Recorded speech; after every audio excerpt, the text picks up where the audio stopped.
Mövzuya keçməkdən əvvəl bir məsələyə toxunmaq istəyirəm, hörmətli izləyicilər. Mən dəfələrlə demişəm ki, mən hüquqşünas Zaur Seyidzadə, əlilliyi olan şəxsəm.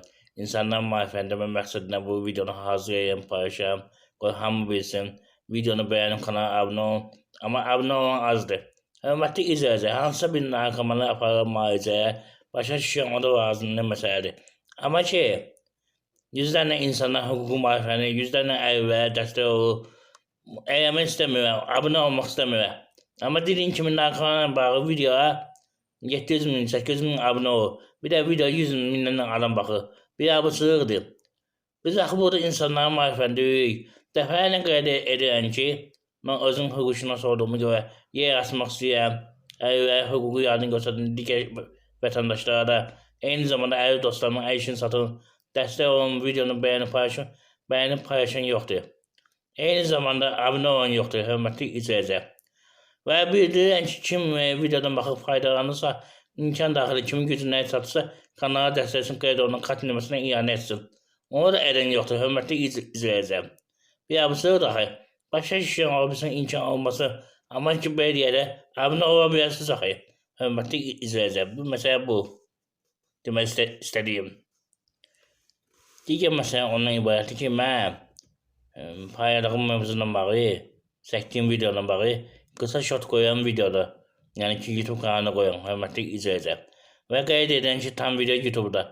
Nə qaranlıq qalırsa girin oradan baxın ki, hər şey sizə aydın olsun. Yoxsa shota baxırsınız, tam videoya baxmırsınız, sizə aydın olmur. Onu demək istəyirəm, hörmətli izləyicilər. Bəyənin keçən mövzuya. Deməli, birinci pensiyadan bağlı onu deyim ki, mən məlumat vermişdim ki, 2006-dan 2018-ə qədər işləyən şəxslər bir gündə işləyibsə, bir maddə pensiya kapitalı ödəyibsə, yəni bu şəxslər belə deyək, pensiya təyin olunur, avtomatik 25 il bağışlanır. Nəzərə alın, hörmətli izləyicilər. Bunu demişdim, amma bir məsələ var.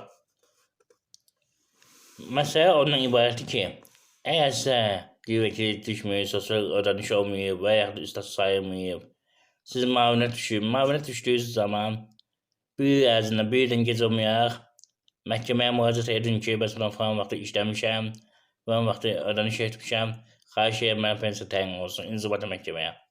Nəyə görə bir qanunverici əsasən bir il müddətində müraciət etdiyiniz müavinət aldığınız gündən sizə belə deyək, məhkəmə getdiyi müddətini nəzərə almalı, son 3 il müavinətə ödənəyə bilər. Yox, yatdınız, əgər mən 5 il sonra yadınıza düşdü ki, gedim mən pensiya düzəldim, artıq o pula sayılmayacaq, hörmətli izləyicilər.